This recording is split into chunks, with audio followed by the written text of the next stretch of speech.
ఇక్కడ చూసుకుంటానండి ఎంత దారుణమైన సిచ్యువేషన్స్ అంటే, పాయకరావుపేటలో పోటీ చేస్తున్నది రెండోసారి నేను పోటీ చేస్తున్నాను. పాయకరావుపేటలో ఒక ఆడపిల్లని, ఒక దళిత మహిళని పోటీ చేస్తున్నా. నీకేమైనా దమ్ముందా? పోటీలో నిలబడే వ్యక్తిని గెలిపించుకోవడానికి ట్రై చేయి. లేదు, నీ ఓటు బ్యాంక్ ఎలా పెంచుకోవాలి, నీ జాయినింగ్స్ ఎలా చేసుకోవాలి, రాజకీయం ఏం చేసుకోవాలి. దిగజారుడు రాజకీయం, నీచ రాజకీయం. ఎంత నీచం అంటే, వీళ్ళు తప్పుడు వార్తలు ప్రచురితం చేస్తారు అని చెప్పడానికి, దేన్నైనా అబద్ధపు ప్రచారం చేయడానికి సిద్ధపడతారని చెప్పడానికి, జనాల్ని కూడా ఇలాంటి అబద్ధపు ప్రచారాలతో నమ్మించడానికి ప్రయత్నం చేస్తున్నారని చెప్పడానికి ఇది ఒక బెస్ట్ ఉదాహరణకని చెప్పొచ్చు. మొన్న 20వ తారీఖుని పాయకరావుపేటలో లక్కీ షాపింగ్ మాల్ ఓపెనింగ్ జరిగింది. ఆ రోజు వాళ్ళందరూ కూడా నాతో పాటు వైసీపీ నాయకుల్ని, ఆ రోజు ఎంపీ సత్యవతమ్మ గారిని కూడా పిలిచారు. ఆ రోజు అదేవిధంగా చాలామందిని, అనసూయ సినీ యాక్టర్ అనసూయ గారిని పిలిచారు. అదేవిధంగా అదే రోజు మనకి సంబంధించి కొంతమందిని సెలబ్రిటీస్ని, చాలామంది రాజకీయ నాయకులు అందరినీ పిలిచారు. నాతో పాటు తోట నాగేష్ గారు వచ్చారు. అంటే చాలామంది సెలబ్రిటీసు, పొలిటికల్ లీడర్సు అన్ని పార్టీస్ నుంచి కూడా లక్కీ షాపింగ్ మాల్ ఓపెనింగ్కి వెళ్ళారు. అయితే సాయంత్రానికి ఈ రంగస్థలం అని ఒక గ్రూప్ ఉందండి, పాయకరావుపేట రంగస్థలం అని. అందులో నిజంగా రంగస్థలం ఎలా జరుగుతుందో తెలియదు, కానీ నోటికొచ్చిన పదాలు, నోటికొచ్చిన మాటలు ఎలా పడితే అలా ట్రోల్స్ చేసుకుంటారు. అందులో వైసీపీ నాయకుడు ఎవడో సింహాద్రి యాదవ్ అంట అతను ఒకడు, ఈ ఫేస్బుక్లో సంబంధించి ఒక అతను వాలంటీర్, వాడు తుని వాలంటీర్ అనమాట. వాడు కూడా తుని వాలంటీర్. వాడు గుడాల నానాజీ అనేవాళ్ళు, వీళ్ళందరూ కూడా ఒక ఫేక్ ప్రచారాన్ని, అది కూడా ఏంటి, వేటు న్యూస్లోని అది అసలు వాళ్ళు ఎట్టి పరిస్థితులను మేము ప్రచురించలేదని వేటు న్యూస్ వాళ్ళు కూడా చెప్పారు. వేటు న్యూస్ ద్వారా వచ్చిందని చెప్పేసి వేటు న్యూస్ లోగో పెట్టి, ఇది ఇలా వేటు న్యూస్ లోగో పెట్టి అనిత వంగలపూడిపై కేసు నమోదు అని చెప్పి నేనట లక్కీ షాపింగ్ మాల్ ఓపెనింగ్కి వెళ్ళానట. వాళ్ళని బెదిరించి 50 లక్షలు విలువైన చీరలట నేను పట్టుకుపోయానట.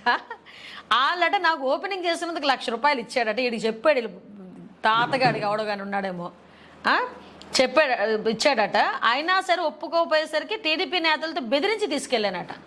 ఇది వేటు న్యూస్లో వచ్చినట్టుగా ఒక ఫేక్ న్యూస్ని క్రియేట్ చేసి సర్క్యులేట్ చేశారు.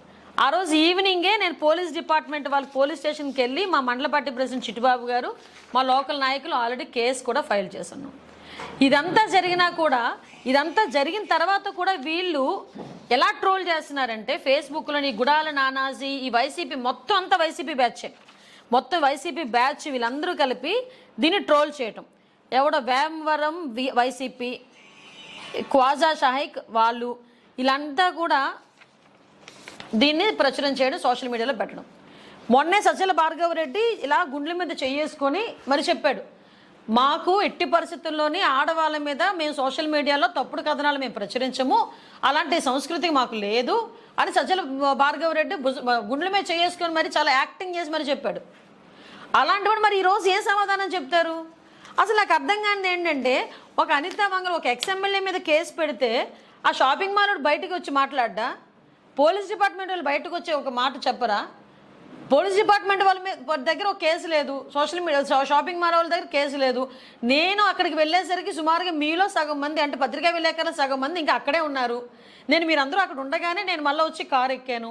అంటే విషయం ఏంటంటే, ఎన్ని రకాలుగా అబద్ధపు ప్రచారాలు చేసి నా తాలూకు ఇమేజ్ని డ్యామేజ్ చేయాలనే ఉద్దేశంతో నన్ను వాళ్ళు ఏమీ చేయలేక, నా మీద ఎటువంటి అవినీతి వాళ్ళు ఎట్టి పరిస్థితుల్లోని కూడా నిరూపించలేక, ఎటువంటి అవినీతి చూపించలేక, కేవలం ఒక దళిత మహిళనైన నన్ను టార్గెట్ చేయటానికి, ఇక్కడ గెలుస్తాను అన్న సంగతి వాళ్ళకి తెలిసి నన్ను టార్గెట్ చేయటానికి ఈరోజు ఇలాంటి అబద్ధపు ప్రచారాలను చేయటం అనేది చూస్తూ ఉంటే సిగ్గుపడాలి. నేను దీని మీద లీగల్గా నేను ప్రొసీడ్ అవుతున్నా. దీని మీద పరువు నష్ట దావా వేస్తా. అట్ ద సేమ్ టైం ఎవడైతే వాలంటీర్ ఉన్నాడో వాడు ఈ న్యూస్ని ఎవడైతే ఫార్వర్డ్ చేశాడో వాళ్ళందరికీ కూడా ఎలక్షన్ కమిషన్కి నేను వాళ్ళన్నిటి మీద కూడా నేను రిపోర్ట్ ఇవ్వబోతున్నా. ఎందుకంటే మీలాంటి రాజకీయాలు మేము చేయలేం. మీ నాయకుడు వాడుకొని వదిలేసి తల్లిని చెల్లిని కూడా రోడ్డు మీద పంపించేసినట్టు, లేకపోతే ఎవడు పడితే వాడిని బెదిరించి డబ్బులు లాక్కున్నట్టు, సీఎం కుర్చీ గురించి సొంత బాబాయిని హత్య చేయించినట్టు, అలాంటి రాజకీయాలు మేము చేయలేం. మేము ఎతికల్గా ఉంటాం, ఎతికల్గా రాజకీయం చేస్తాను. ముఖ్యంగా నిజంగా నేను ఈరోజు ఎవడో మొన్న సాక్షి పేపర్లో రాశాను, నేను డైరెక్ట్గా చెప్తున్నా, ఆ రోజు కూడా నేను మాట్లాడడం అవ్వలే. 600 కోట్లు నేనట అవినీతి చేశానని చెప్పి రాశాడు సాక్షి పేపర్ వాడు ఏకంగా. 600 కోట్లు వినడానికి సౌండింగ్ చాలా బాగుంది, కానీ 600 కోట్లు నేను అవినీతి చేశానని సాక్షి పేపర్ వాడు మెయిన్ పేపర్లో రాసుకోగలిగితే 4 సంవత్సరాల 9 నెలలు ఏం పీకావు? నా మీద అవినీతి ఏదో చేశానని చెప్పి మాట్లాడినప్పుడు నువ్వు నా మీద ఎంక్వైరీ చేయొచ్చు కదా, నేను ఏ అవినీతి చేశానో చూపించవచ్చు కదా. ఈ 4 సంవత్సరాలు 9 నెలలు ఊరుకొని ఈరోజు ఎలక్షన్స్లో నేను ఇక్కడ పోటీ చేస్తున్నానని సంగతి తెలిసి, అన్ని సర్వేల్లోనే నేను గెలుస్తానని సంగతి నీకు తెలుసుకొని ఈరోజు నా మీద బురద జల్లే ప్రయత్నం చేయడానికి ఈరోజు ఇలాంటి ప్రయత్నాలు చేస్తున్నావు. నేను దమ్ముగా నిల్చుంటాను, నేను అడ్రోడ్ సారిపల్లి పాలెం నా ఇల్లు, ఇక్కడే కూర్చుంటా. నువ్వు నా మీద ఏ అవినీతి ఆరోపణలు చేస్తున్నావు, ఏ అవినీతి నన్ను నిరూపించాలనుకున్నావు, నిరూపించి ట్రై చేయ ఒకసారి. నేను ధైర్యంగా ఈరోజు ప్రజల మధ్యలోకి వెళ్తున్నా, నేను నీ ఊరికి ఇది చేశాను, నీ గ్రామానికి ఇది చేశానని చెప్పి ధైర్యంగా నేను ముందుకెళ్తున్నా. నేను ఎక్కడికి పారిపోలేదే. నేను ఆ రోజు చంద్రబాబు నాయుడు గారి ఆదేశాల మేరకు కొవ్వూరు వెళ్ళి నేను పోటీ చేసి వచ్చిన మళ్ళా తిరుగుదబాలు నేను ఇక్కడే కూర్చున్నా. 3 సంవత్సరాల నుంచి ఇక్కడే రాజకీయం చేస్తున్నాను. నేను అఫీషియల్గా 3 సంవత్సరాల క్రితమే నేను ఇన్ఛార్జ్గా తెచ్చుకొని రాజకీయం చేస్తున్నా. ఈరోజు నా మీద చేయడానికి, నా మీద ఆరోపణ చేయడానికి, నన్ను నిరూపించడానికి ఏమీ లేక చీరలు పట్టుకెళ్ళింది, లేకపోతే బెదిరించింది. ఏదైనా కొంచెం ఆలోచన చేసి చేయండి, ఎవడైనా నమ్మేటట్టు చేయండి. అంతే తప్పించి ఎవడు అంటే మనిషి నోటికి అన్నం తినేవాడు ఎవడు దీన్ని నమ్మడు. కానీ ఈరోజు ఎలక్షన్ టైంలో ఒక వాలంటీర్లు స్థాయిలో ఉన్న వ్యక్తులు కొంతమంది నా మీద ఇలా బురద జల్లే ప్రయత్నం చేస్తున్నారు కాబట్టి వాళ్ళ మీద చర్యలు తీసుకోవాల్సిందిగా ఈసీకి పెడతా. ఒకటి చెప్తున్నా వాలంటీర్లకి కూడా, ఈరోజు మీరు వాలంటీర్లు మీరు ఏదో అనుకుంటున్నట్టున్నారు. ఈ 5 సంవత్సరాలు అయిన తర్వాత కనీసం మీరు రెజ్యూమ్లో రాసుకోవడానికి వాలంటీర్ ఉద్యోగం ఇస్తే అని రాసుకుంటే మీకు జీవితాలు కూడా ఉండవు. లేకపోతే ఏ ఉద్యోగానికి వెళ్ళాలన్నా ఈ 5 సంవత్సరాలు చేసిన మీ వాలంటీర్ ఉద్యోగానికి ఏదో జగన్మోహన్ రెడ్డి మీకు 5,000 ఇచ్చాడు. నిన్న మొన్న మీ అందరికీ తెలిసిందే, ఇక్కడ లోకల్ ఎమ్మెల్యే కూడా ప్రతి ఒక్క వాలంటీర్కి 5,000 పంచాడు. ఆ సంగతి ఏదో పేపర్లో చూస్తే కాదు, వాలంటీర్లో చెప్తున్నారు బయటకు వచ్చి మాకు 5,000 ఇచ్చారని. ఆ 5,000 కక్కుర్తిపడ్డారంటే మీ జీవితాలు నాశనం అయిపోతున్నాయి. ఎందుకో తెలుసా? ఈ 5,000తో అయిపోయింది. రేపు పొద్దున్న వాలంటీర్ అని పేరు చెప్తే కనీసం ఏ కంపెనీ వాడు కూడా మీకు ఉద్యోగం కూడా ఇవ్వడానికి సిద్ధపడట్లే. ఈరోజు మీరు అంత చించుకుంటున్నారు. ఈరోజు మీ మీద ఎవడో ఒక కేసు పడితే రేపు పొద్దున రక్షించేవాడు ఎవడో ఉండట్లేదు మీకు. కాబట్టి ఇప్పుడు ఆల్రెడీ ఎలక్షన్ కోడ్ వచ్చింది. యాజ్ పర్ ఎలక్షన్ నామ్స్ ప్రకారం మీరు కూడా పనిచేయండి. అలా ఉంటే ఫర్దర్గా మీకు ఒక భవిష్యత్తు అయినా ఉంటుంది.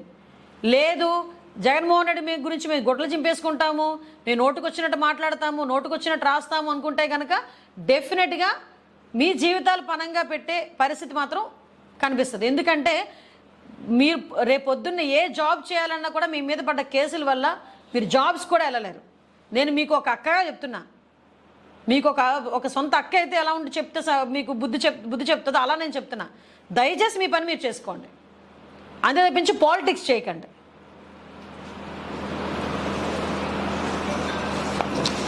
చూసారా మీరు? అది నా మీద వచ్చింది.